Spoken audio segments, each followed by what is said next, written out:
그러니까 수업도 원격으로 인터넷 강의를 하듯이 병원 가는 것도 이렇게 원격으로 하는 방안을 얘기했다는 것 때문에 저희가 주목을 많이 하고 있습니다. 여러 가지 구상을 분명히 갖고 있는 것 같은데요. 청와대 설명 이후에 집중적으로 이 당국자들이 이야기를 하고 있습니다. 어제 이야기 정리해봤습니다. 일상화된 방역의 시대에서는 비대면 진료 확대, 원격 모니터링 서비스 발굴 등 보건의료 대책의 과감한 중심 이동이 필요합니다. 본격적인 비대면 의료를 위해서는 의료법 개정 등 법 제도적 측면의 기반도 필요합니다. 21대 국회에서 활발한 논의를 기대합니다. 네, 전화 상담이 이번에 코로나 때문에 저희가 직접 경험해 보신 분이 이제 26만 건으로 저희가 파악이 되고 있는데요. 김정희 교수님, 그냥 환자 또는 의료 소비자의 관점에서 보면 이렇게 비대면 원격 의료가 되면 이런 게 가능해진다. 예를 든다면 어떤 게 있을 수 있을까요? 가장 대표적인 것 중에 하나는 우리가 이제 만성질환, 그러니까 기저질환을 갖고 계신 분들, 대표적으로 뭐 예를 들면 뭐 당뇨병이라든가, 뭐 고혈압, 관절염 이런 분들은 특별한 다른 증상이 없을 때에는 만약에 이제 주기적으로 계속 지속적으로 그러니까 약을 드셔야 복용을 하셔야 되는데 요 계속 병원을 방문해가지고 처방전을 받아서 약을 받으시거든요. 근데 이런 것들이 그러니까 실제로 대면 진료를 안 하게 되면 집에서 상담을 받고 처방전을 받아서 약국에서 약을 받는 그러니까 굉장히 편한 시스템으로 갈 수 있는 게 가장 큰 장점입니다. 그러니까 고령층이 지금 병원 가느라 지하철 타고 혼잡한 병원 구내로 들어가서 약 타고 하는 그런 절차를 좀 생각할 수 있다 그런 얘기군요. 네네네. 근데 의사분들은 많이 반대하는 것 같아요. 일단은 여러 가지가 있습니다. 그러니까 이제 의협 쪽에서 반발을 하는 대표적인 이유 중에 하나는 오진 가능성이 있다. 그러니까 실제로 환자를 대면을 해야 되는데, 그러니까 그래야지만 오진 가능성을 줄이는데 이게 원격 진료를 하게 되면 오진 가능성이 있다. 그리고 또 하나는 이게 굉장히 다양합니다. 그 중에 몇 가지만 드리면 또 하나는 이런 원격 진료가 어떻게 보면 이른바 대형 병원, 영리병원의 시발점이 될 수가 있다라는 얘기죠. 그러니까 영리병원이 만들어지게 되면 그쪽으로 유능한 의사들이 몰리게 되고 그렇게 되면 우리 동네 병원들이 어떻게 보면 영업난을 겪을 수가 있는 상황이 발생을 하는 거고요. 그리고 실제로 서민들의 어떤 의료 혜택의 질이 떨어질 수가 있다. 왜냐하면 유능한 의사들이 다 이런 영리병원으로 가게 되면 동네 병원에는 상대적으로 그런 혜택을 못 보기 때문에 이런 문제가 발생을 할 수 있다라는 얘기도 있고요. 또 하나는 뭐 실제로 이런 상황들이 이른바 지금은 저희가 제품명 처방을 받고 있거든요. 그러니까 제품으로 되어 있는 동등한 성분을 가진 약임에도 불구하고 제품으로 처방전을 내게 되는데 원격 진료를 하게 되면 마찬가지로 지금 어떤 병원 갔을 때 약을 받을 때는 가까이 있는 특정 약국을 가지 않습니까? 근데 거기에 특정 제품을 가지고 있어요. 그래서 거기를 가는 이유인데 원격 진료를 하게 되면 먼 거리에 있는 사람들은 집의 주변에 있는 약국을 가야 되다 보니까 제품명 처방을 하게 되면 약을 받을 수가 없습니다. 그러니까 성분명 처방으로 바뀌게 되고요. 이러한 부분들이 어떻게 보면 의료계에서는 굉장히 안 좋은 부분이 될 수가 있습니다. 기존의 질서를 좀 깨게 될 가능성. 거기다 이해관계가 다 얽혀 있는데 그 그래서 가능성이 대표적으로 이런 것 때문에 의료계에서는 반발을 하고 있는 겁니다. 그러면 김 교수님은 개인 생각은 어떠세요? 이거 찬성하십니까? 어떠세요? 저는 찬반을 떠나서 제가 보기에는 지금 이미 우리 사회가 4차 혁명으로 접어들었고요.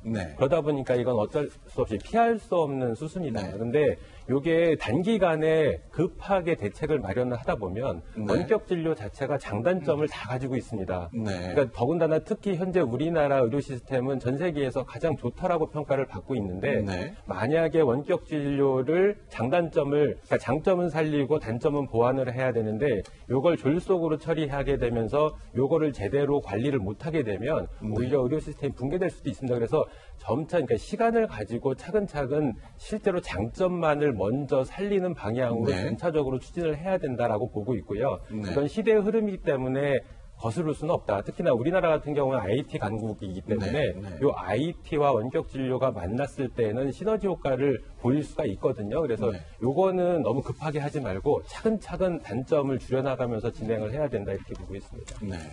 사실 이제 의료계 입장에서는 뭐 오진이라든가 어떤 뭐 병원 간의 수입 차별화 이런 것들이 이제 걱정되는 부분들인데요.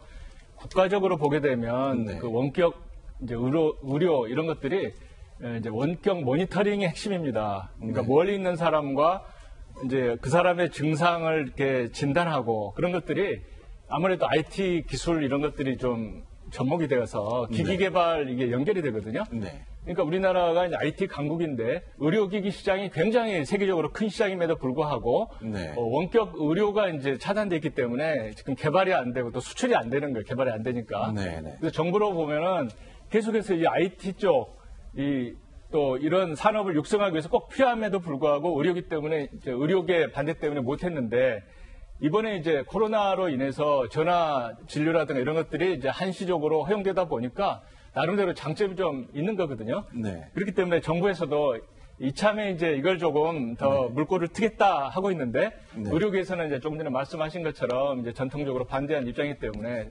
굉장한 어떻게 보면은 의료계와 정치권과 또 국민의 입장 이런 것들이 절충이 돼야 될 것 같습니다. 네.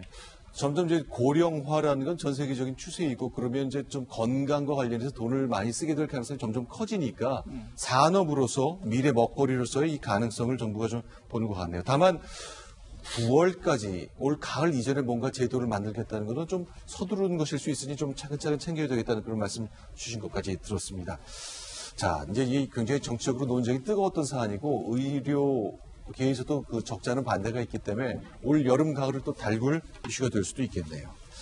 자, 그러면요. 이제 나라박 사정을 좀 보겠습니다. 이게 미국과 중국이 이 코로나 바이러스 때문에 큰 갈등을 겪고 있는데 이 미중 간 무역 분쟁 이런 갈등 때마다 한국이 중간에 끼어서 손해를 볼 가능성이 많았었는데 트럼프 대통령이 비슷한 또 강수를 두는 것 같습니다. 이게 가능한 걸까요? 미국이 앞으로 중국과 관계를 끊고 싶다. 어제 이렇게 말했습니다. 자, 좀 소개를 좀 해주셨으면 좋겠는데요. 네, 어제 그 트럼프 대통령이 그 중국과의 모든 관계를 끊을 수 있다라고 말을 하면서 네. 만약에 관계를 끊으면 5천억 달러를 우리가 절약할 수 있을 거다. 중국 물건을 사지 않아도 되고 하니까. 1년에 미국이 중국에서 수입하는 게 저만큼이가 보군요. 그래서 이제 무역 수지에서 우리가 되게 절약을 할 수 있기 때문에 네. 중국과 모든 관계를 끊을 수 있다라고 지금 얘기를 했는데요. 그 트럼프 같은 경우에 지금 뭐 이런 발언을 한 것은 어쨌든 뭐 미중 간의 무역 전쟁에서 우위를 점하고 싶은 생각도 있을 테고 지금 네. 트럼프 행정부가 그 코로나19를 제대로 대응하지 못하고 있다는 국내 그 비판 여론들이 엄청 들끓고 있잖아요. 네. 그렇다 보니까 트럼프는 뭔가 이런 자신의 어떤 위기 상황이 왔을 때 외부의 책임으로 그것을 돌려서 내부의 지지 세력을 규합하는 약간 그런 데 네. 탁월한 재주를 가지고 있는 것 같아요. 그래서 본인에게 쏟아진 어떤 비판, 본인의 행정부에 대해서 쏟아진 비판을 중국의 탓으로 넘기기 위해서 그런 메시지를 계속 지속적으로 던지고 있지 않는가 싶은 생각이 듭니다. 트럼프 대통령 11월에 대통령 선거 재선에 도전합니다. 4년 전에 표를 좀 분석해 보니까 트럼프 대통령을 지지했던 사람들은 중국 제품 때문에 일자리를 잃은 공장 노동자층이 많았다. 결국 저것도 자기의 지지층 강화로 해석될 여지가 좀 있긴 있겠습니다. 중국도 가만히 있지 않을 거잖아요. 그렇습니다. 이제 중국이 대처하는 방식은 뭐 왕이 외교부장 같은 경우는 고통을 느끼게끔 상황 보복 조치를 하겠다. 네. 미국 미주리를 비롯해서 미국 상원에서 말하자면 중국에 반하는 어떤 그 보복에 관한 네. 어떤 배상 법안들이 만들어지고 있고, 네. 또 하웨이부터 작년 5월에 이미 트럼프가 서명한 하웨이를 비롯한 통신회사에 대한 어떤 미국 지원 반대, 네. 미국 노동부가 갖고 있는 퇴직연금을 중국과 관련된 어떤 회사에다가 주지 않는, 투자하지 않는 이런 부분에 대해서 정면으로 대치되는 어떤 그런 어떤 중국 나름대로 첫 번째가 환율에 대한 네. 위안화를 약세시키면서 미국을 흩어지게 한다든지 네. 또 여러 가지 다양한 상계 관세 관련해서도 중국이 그게 미국에 상응하는 보복을 하겠다 이렇게 명령이 나서고 있는 상황입니다.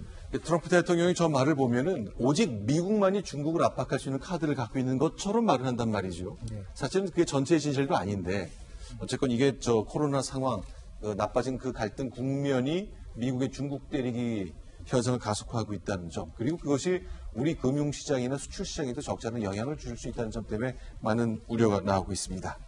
자, 코로나 관련된 것 이번 주말이 고비라는 것 또 많은 밀집 지역은 가지 말아야 된다는 점 기억하면서 여기서 이슈를 좀 정리해봤으면 좋겠습니다.